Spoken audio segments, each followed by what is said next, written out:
Hi everyone, welcome to today's webinar, Secure Fueling Solutions, How to Protect Your Fleet's Bottom Line, presented by AssetWorks. I'm Nicole Osinski, Executive Editor for Government Fleet, and I'll be your moderator for today's event. I encourage you to ask questions during the webinar at any point, and we'll try to address them all. However, if we do not get to yours, don't worry, you will be contacted by email with a response after the event. I'm joined by our speakers today, Sunny Gill, Senior Project Manager, and Chris Bassett, Fuel and EV Sales Specialist for AssetWorks. Thank you both for being here. I'll let you tell us a little bit about what you're going to be discussing and let you take it away. Yeah, thank you. So this is Chris Bassett, like you mentioned, Fuel and EV Specialist for AssetWorks. And I'm going to go ahead and jump into a bit of an agenda here.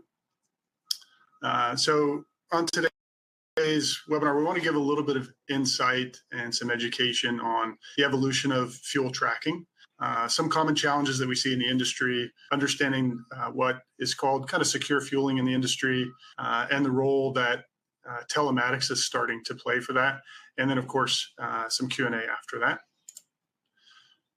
So again, evolution of fuel tracking.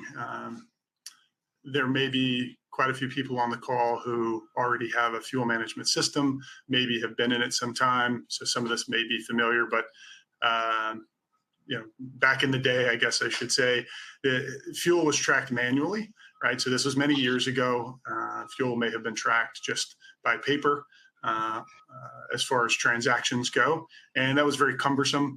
We've come a long way, obviously, since then. So in the evolution of things, fuel has been offered things like an island control terminal, right, that would sit next to the fuel pumps. And now you can automate the process a little bit where you can punch in odometer, you can tell it what hose, you can tell it what vehicle that you're fueling. And so it'll track the fuel. So that was kind of the next evolution of fuel tracking itself.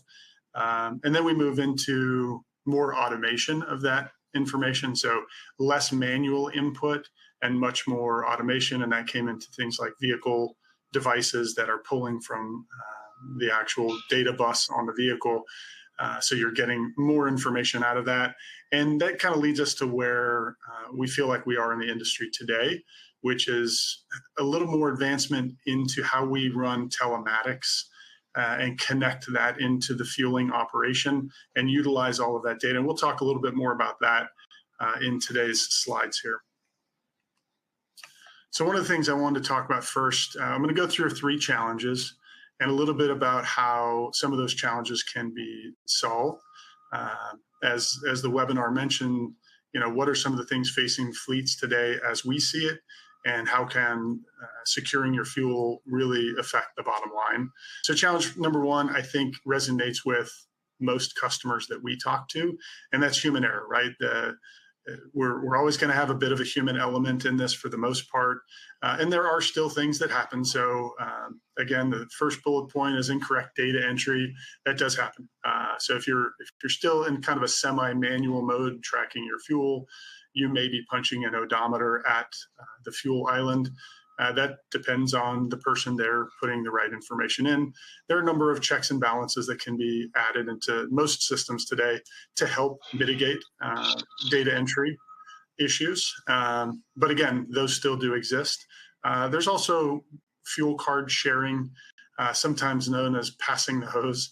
So we hear stories about this quite often as we talk through things with customers about employees that maybe lost a badge or forgot theirs, or something didn't work during a fuel event. And so they just wait for the next person to fuel. They grab a hold of the hose as they've started a transaction, and they start filling a second vehicle on a single transaction. And that becomes a bit of a nightmare for tracking fuel in that way. Also, oddly enough, incorrect fuel type still does happen. We've had just even several conversations in the past week or so with a couple of customers where folks have put the wrong fuel into the wrong tank. And of course, that is costly on a vehicle. Add into the mix things like DEF, and you cause even more potential for error if you don't have some way to make sure that the hose is filling the right vehicle with the right fuel. So that's one of the a few of the challenges that we have in number 1 for human error. Challenge 2, fuel theft and accountability.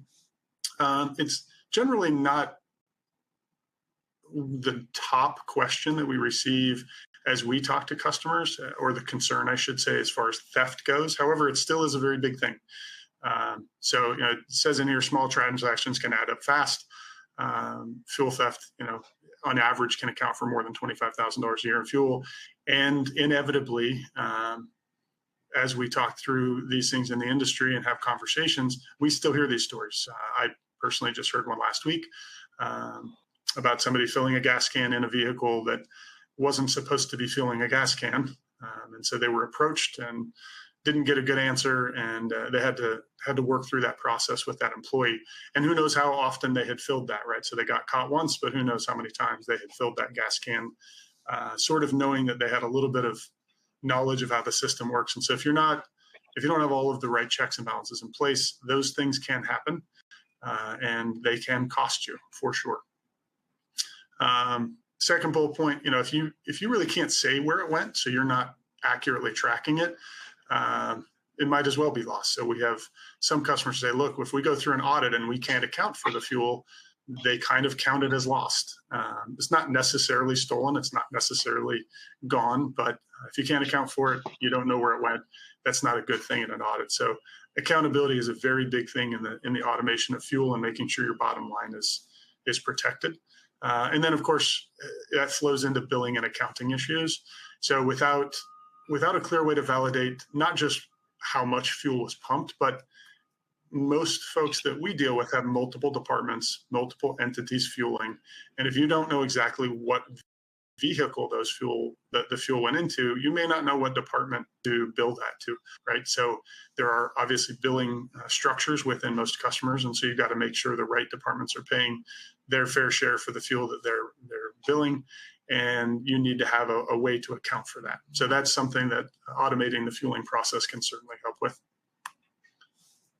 And number 3, this is more of a recent challenge. It's been around for a while, but we've started to really see customers concerned about this. So multiple devices grabbing data from the data bus on the vehicle. So as GPS tracking and telematics and vehicle automated fueling becomes more popular, the need to share the OBD2, the JBus port on these vehicles has grown, and it's causing a few problems, quite honestly, in the industry. And so there's a few things, right? So more units, of course, equals more cost. So the more things that you have to add in to handle the different items that you need, so GPS, for example, and fueling for a second example, if you have to put 2 boxes in, it's going to cost you more money. Also, too many devices plugged in. So the OBD ports are really not built for multiple devices pinging them and asking data. And in some cases, it has caused some issues if you don't have a solution that can account for the fact that there's multiple devices plugged in. And then data overload, just quite simply, if you have multiple devices and they're all pulling odometer, they're all pulling different data, which one do you count on, right? How do you take that data and make it usable? How do you ignore data from one device and not take it from the other? Those sorts of things are definitely challenges that we see in the industry. So now we've gone through a few challenges. How do we solve those, right? So we're not going to solve them all 100% on this webinar, but there are a few items that we can discuss to solve challenges. So I'll do 1 and 2 first in this slide. A little bit of a chart there to show you a common fuel island setup, for example, with a fuel automation system. In this case, again, what we're trying to solve here are at least the first 2 points, right? So how do we solve for human error, right? Incorrect data. Well, we can pull the human completely out of adding things like odometer, right? Or punching in the vehicle number or engine hours in those cases, right? So we can put a vehicle device in there that allows for that automation to occur. So it's just pulling it direct from the vehicle. We eliminate the human element there completely. Those solutions also allow for the ability, you kind of see that in this picture on the nozzle, there's a little box. That technology allows for as you're fueling, the nozzle knows what vehicle it's in, and it knows that it's inside the vehicle's fuel port. When you pull it out, it ends the transaction. And so you're, in this case, again, eliminating things like hose sharing.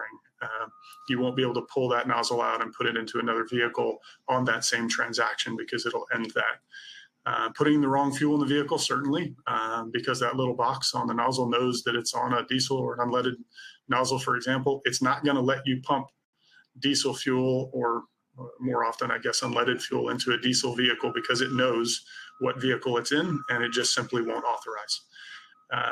Fuel theft. So again, because it knows what vehicle it's in, and because you have to actually have that nozzle inserted into a vehicle that is a vehicle that's supposed to fuel at that fuel island, it eliminates almost entirely fuel theft. Can those things, are there examples of fuel theft still happening? Sure. It keeps honest people honest, right? But fuel theft, it almost eliminates completely when you automate the process like this. And of course, tracking then what fuel went in. So if you know for sure that that vehicle is a vehicle that's supposed to be fueled, it's getting the right fuel, the transaction ends when you're not within a distance with the nozzle, then we know for sure that, you know, that amount of gallons went into that vehicle, and therefore your accountability and your accounting processes on the back end are quite clear as to who gets billed what. So how do we solve challenge number 3? So challenge number 3 had more to do with multiple devices, right?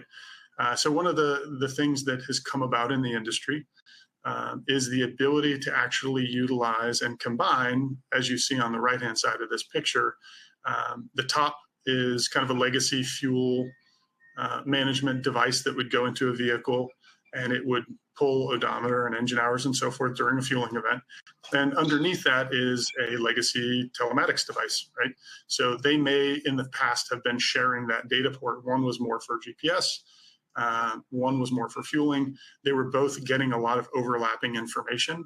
And so you notice that it points it into just a single device. And so the ability here then, and the technology has evolved to the point where we can do all of that in one device, right? So now you kind of combine the telematics solution with the fueling solution, no longer 2 boxes, and you feed that all directly in. So with that, I'm going to go ahead and hand this over to Sunny Gill. So I've kind of completed my part about the challenges of how we got to where we are with the fueling, automated fueling process, some of the challenges, some of how we can solve some of those challenges. And then Sunny will take a little bit deeper dive into how that telematics actually works with the secure fueling solution. Hi, everyone. This is Sunny Gill, one of the senior project managers with AssetWorks. I'll take you through the role of telematics in secure fueling. So what's the role of telematics here? So the first question that you have to ask when you're getting into a telematics solution is, are all telematics solutions created equal? Telematics is often purchased outside of a fleet's purview. It might meet the requirements of operations, but it doesn't tick all the boxes on a fleet's wish list, on the maintenance wish list. So modern telematics solutions, they're comprised of many different components. So things like native integration to the maintenance applications are a critical piece for most fleet managers. You don't want to say, hey, operator, give me the hours that are on your truck right now because I need to build a PMI schedule. If they were automatically being dumped into your maintenance module, then you have accurate reading. And speaking back to what Chris was mentioning, you eliminate human error on that. Secure fueling is another module that should be considered when you're selecting a telematics provider, because you can combine that power of telematics and have the secure fueling in a box. And basically, when you're looking at a telematics solution, you should see, like, are they providing basic telematics, or are they lacking that big data view for the customers? Because more and more we see most fleets out there are a mixed fleet, and it's great that a telematics equipment checks off box 1, 2, 3, 4. Now you got it. Now you got to use it. And then the part that's the customers struggle with, that I've heard a lot, is where I need to now maintain this. There's many thousands of equipment installed. I need to maintain them. It's electronics. It may fail. I need to change them. Then you have to see, okay, is this a telematics device that can be just pick it from a box, put it into a vehicle? It needs to be as simple as that. I cannot be, hey, is this gonna work with my vehicle here or not? If not, I would rather check in with the team. Okay, it's gonna be a day now, the vehicle's down. That's something that's critical that you should be checking as well. Like if a telematic solution is maintainable over the course of time, it's easy maintenance. I can just pick a box, put it into a unit, and just works. Versus, hey, does it work? Does it not work?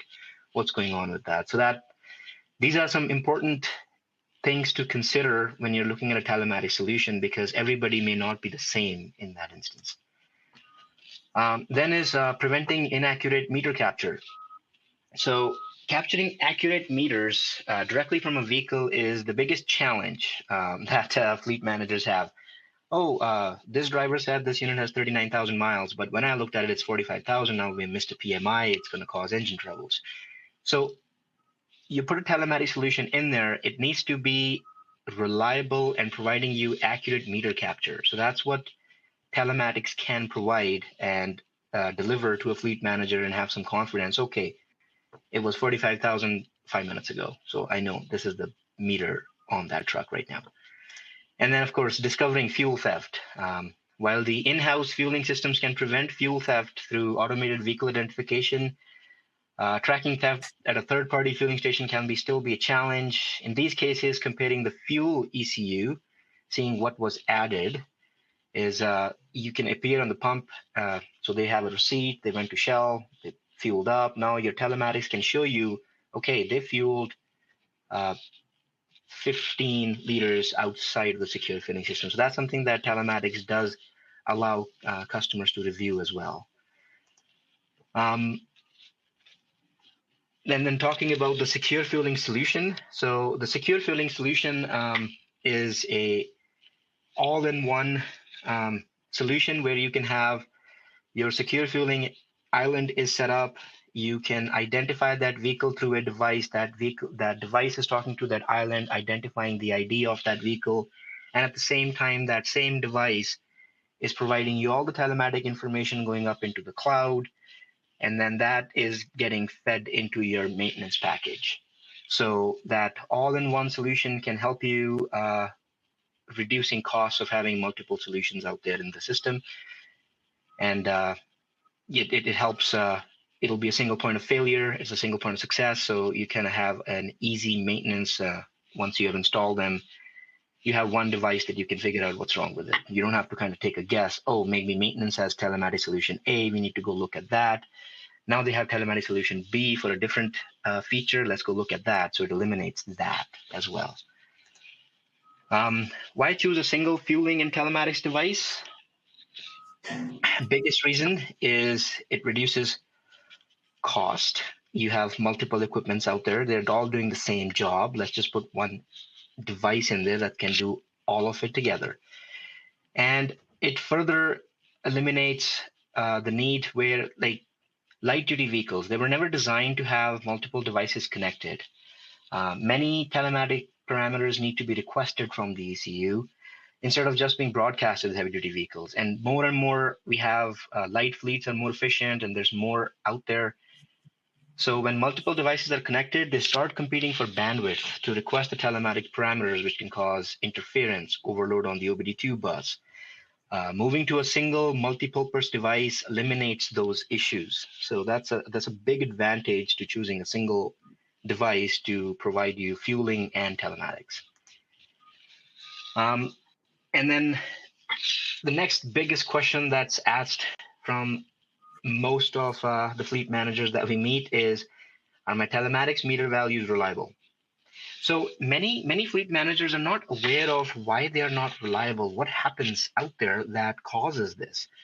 So examples is like for mileage reading, so not for hour reading, but for what's my mileage, there are many components in that asset that provides a reading, and they're connected to different physical components on the asset itself. So you could have an engine computer providing you mileage.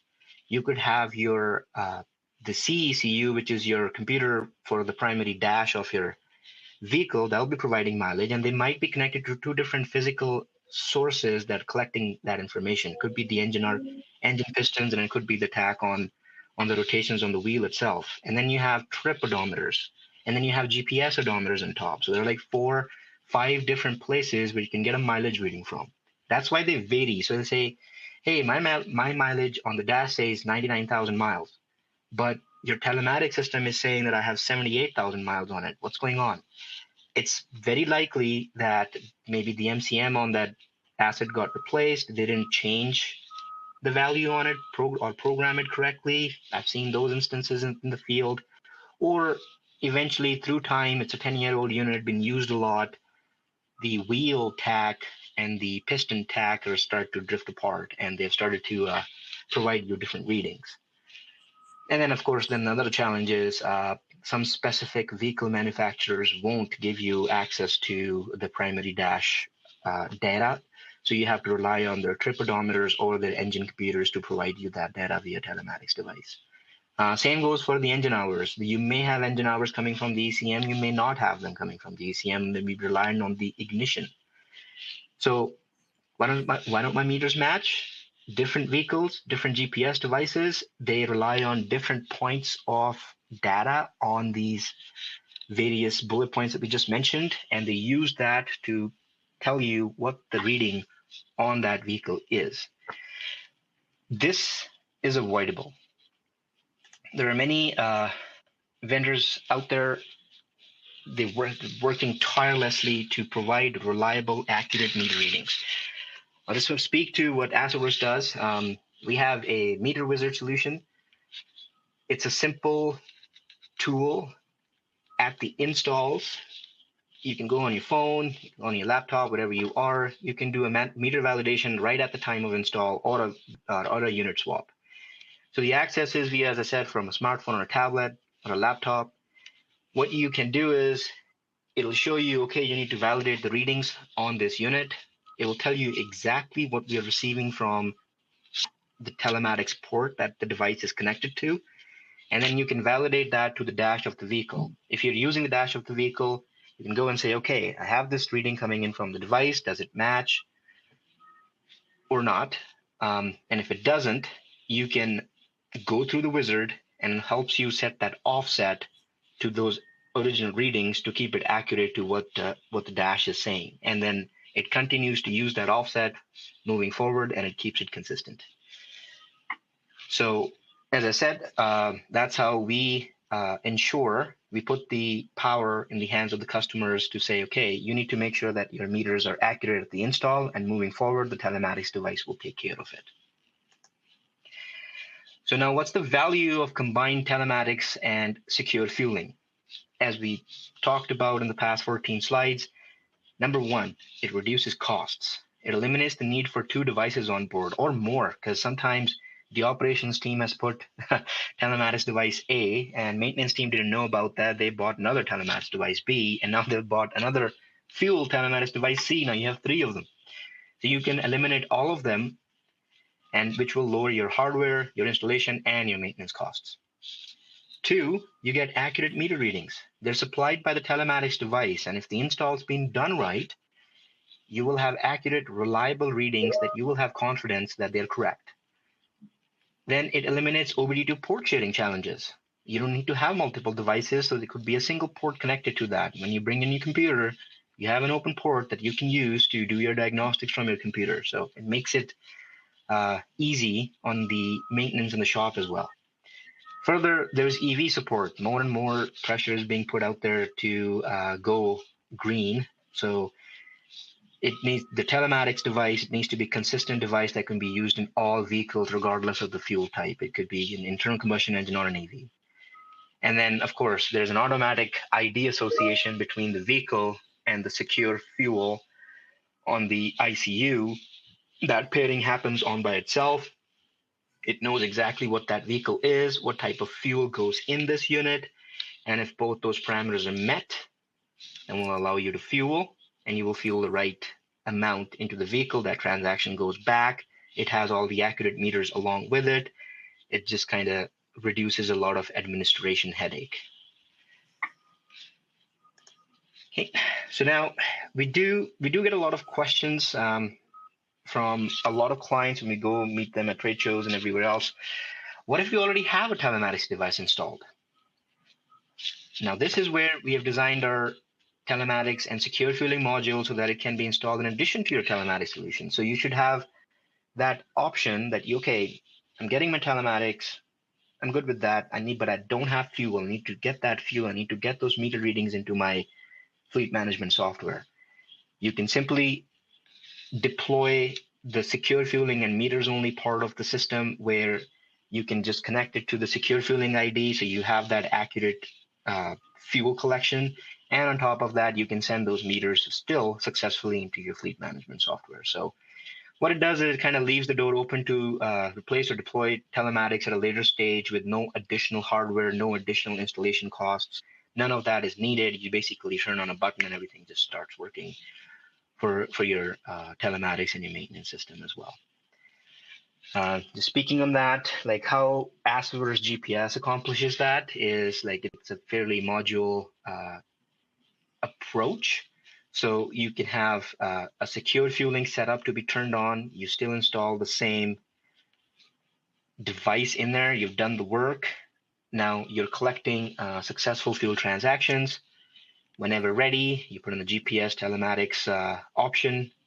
No need to install, no need to replace anything. Just turn the button. You have access to that. You want to put a dash cam on top, or you just want meters only and trouble codes to feed into the maintenance software, and you can just have that. Further, this is another thing that a telematics solution should have is for emergency units. Example, police, they don't want GPS capabilities. They just want to service. Like the fleet manager say, I just want to service that vehicle so I don't have the headache to put that vehicle back in operation. You just need to have that no GPS capability device installed. It's exact same thing, same device, same installation. You just turn on secure fueling, turn on meters, validation, and off you go. They're not tracking where they are. They're physically not tracking where they are. And then, of course, you have there's a maintenance integration. Turn that on, start receiving everything into your management portal. And then further, larger enterprise customers, they like to have access to all that data so they can have some big data views for themselves or their clients. And we have APIs and system integrations that are available to deploy on that front as well. With that, I'll hand it back to Chris to summarize the webinar. Take it from there. Yeah, thank you, Sunny. It was good information.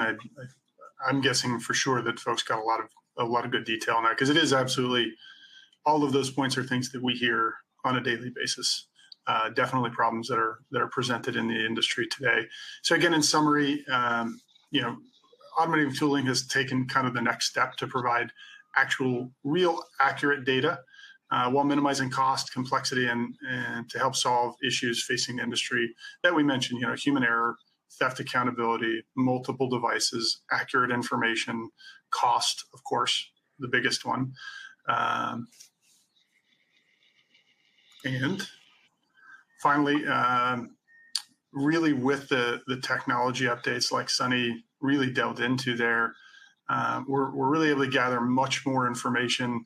I can't say enough about the fact that telematics devices are widely used, they're widely trusted.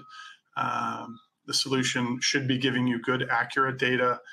But then the ability that I think Sunny touched on that I'll highlight again is the ability to offer flexible scenarios where perhaps you want the fueling, you want the meters, but you don't want the GPS. And maybe you have 1,000 vehicles and you want to make sure all of them can fuel through an automated solution, but maybe one of your departments wants to turn on the GPS portion. So 200 vehicles get GPS, they get tracking, they get access to that information, same box. The fleet folks, maintenance folks still get their meters, they still get automated fueling. And then as you mentioned as an example, maybe the police department says, well, I got to make sure that box is not giving tracking data. We can turn that off, right? So location data is just gone. And all of those items and those scenarios can be handled in a single box and a single solution And even on a single vehicle, right? You could have one vehicle out of 1,000 running GPS tracking if you needed to see where that one was, and the other 999 not. So those things can be possible, and so we want to make sure that everybody here understood that, understood the secure, the reasons, the challenges, and the solutions behind secure fueling, and how it's paired with telematics today to make sure you're getting really the most out of the one box, the one solution, and the vehicle data that you can gather. And with that, it's our final slide. So I'll pass it back over and see if there's any questions. Yeah, Chris, to get it kicked off, we do have a few questions, but I was wondering for the people that tuned in a little bit later, could you go back to slide 2 and tell us a little bit about what you were speaking on? Sure. Yeah, I saw that question pop up too. So challenge number 2. Again, so challenge 2, as we went through them, was theft and accountability, fuel theft and accountability. And here we talked about not just the impact that potential theft has, but also just simply accountability. Again, that the statement is often made that when we talk to customers that, hey, if I can't tell my auditors, if I can't tell my accounting department where the fuel went, then it might as well have just been poured on the ground, right? Now, we know that that isn't really the case, but sometimes that statement really is made. It's really important that you know where that fuel went. And then from an accounting or billing standpoint, even if you're city county and you're just accounting for the cost through different cost centers, you still have to know what vehicle took the fuel and how to bill that out, right? And we're even running into that with EV charging these days. So this is about fuel, but EV charging is another energy, and that's something that's happening that we'll do probably another webinar on at some point. But that's even moving into that space, is accounting for kilowatt hours like we would fuel, and we have a solution for that too. So hopefully that answered. Someone asked a question about pulling this one back up. Well, another question for you. Does Fuel Focus have any way to add a secondary transaction authorization, such as employee fueling? Yeah, absolutely. So the vehicle fueling, in fact, maybe I'll just pull this back up and it'll give a little bit of data. So when in this case, right, so here you show this full automation process, which is grabbing vehicle data. But if you want on one or all vehicles, you certainly can have the pedestal ask what we call a script. So you're going to choose what you wanted to ask in what scenarios. So if you wanted to ask for an employee badge or an employee number or a secondary credential to validate that fueling event, you certainly can do that. And many customers absolutely do that. Another question is, if we already have a telematics device installed, how does this secure fueling device work with other telematics devices installed in the vehicles? So the telematics device, the secure fueling device, it has the ability to detect if there are any third-party telematics device already installed on the vehicle, then it goes into a listen-only mode, leveraging the broadcasting messages being sent out by the other telematics vendors so that it's not putting a burden on the OBD2 side.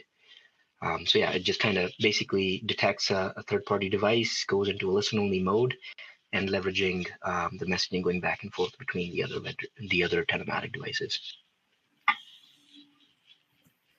Another question, is there a way to override the system or manually enter data if the fueling system or vehicle electronics is malfunctioning?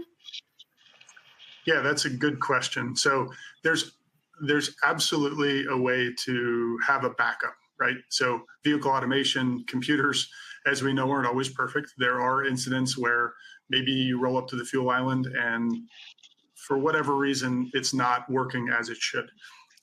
We build in several scenarios with every customer to have a backup process. So that could be something like, maybe it's an unmanned site, for example, and there's just a number to call listed, somewhere on the site on the front of our terminal often.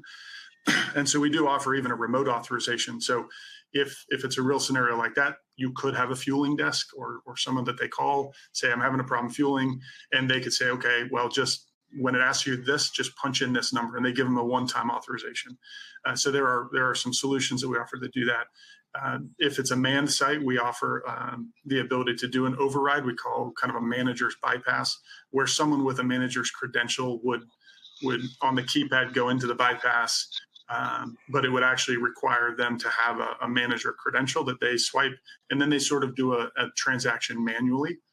And then as a complete last resort, generally, if more items are down than expected, and maybe a whole fuel island is having an issue, you can open up the actual face of the terminal and manually switch it into bypass, where it's tracking transaction fuel gallons dispensed and single transactions, but it didn't necessarily track where it went. So you'd have to manually track it. So there's a number of different fallback solutions to make sure that you're never in a scenario where you just flat don't get fuel.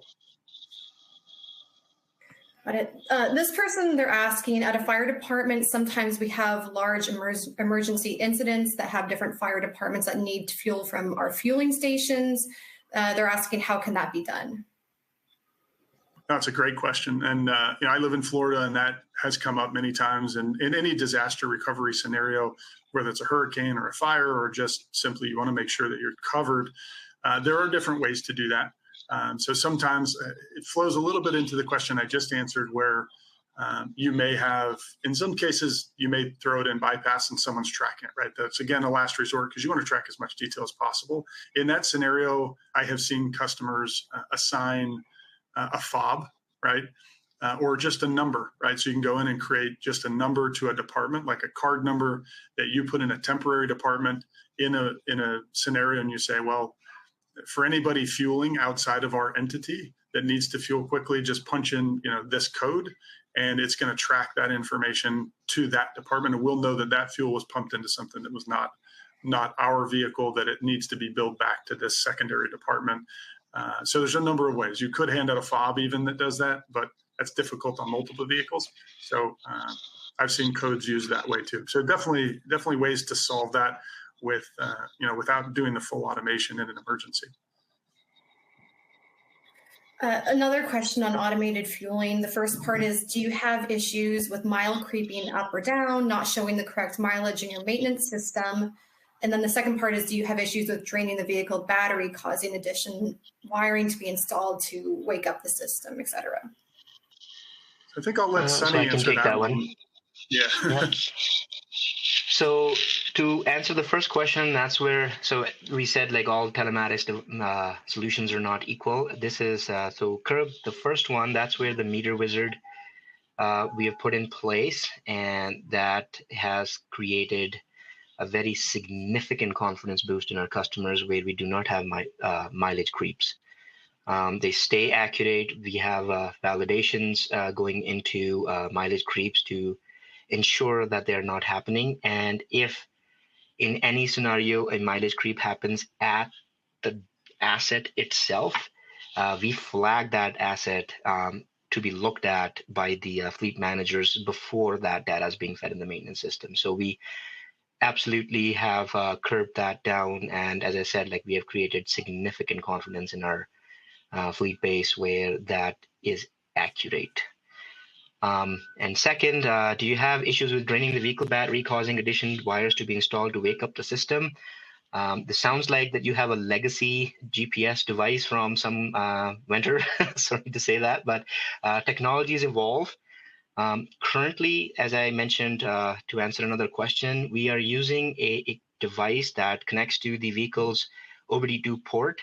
And if it detects other telematic devices, it goes into a listen-only mode, and it knows when to wake up and sleep based on, because there are other devices out there and they can take care of getting and removing that data. Outside of that, the device is using the ECM's current. So we know exactly when the ignition is waking up and ignition is going on and off. It doesn't require additional wiring to be installed. It goes to sleep on its own. But then again, this is the technology that is evolving over time. We have come to a point where we have zero battery drain issues among our clients, and I've deployed majority of them, and I can tell you at zero. But yes, with legacy GPS devices, I've worked with them for over 15, 16 years myself. Initially, you used to have those wires that had to be installed. And if the wire was loose, the device will stay on, drain a battery of the vehicle. And those were challenges that we have definitely experienced in our past as well. And the evolution in the technology has helped us curb that down 100% out in the field. Okay, we have one last question. And the question is, if you have fuel tenders that fuel other off-road vehicles or station generators, how can we track this? That's a very good question. So there's some additional information that we can share. So whoever submitted that can certainly, we'll get back to you, but we have a couple of additional solutions that would go out on a mobile fueling scenario. So as I understand the question, what happens if we fuel a tank, whether it's a large tanker or sometimes they have a lot of most customers actually have, say, an F-250 pickup truck with a 100-gallon diesel tank in the back that goes off-site and it fuels dozers, it fuels maybe generators, it may fuel other assets in the field.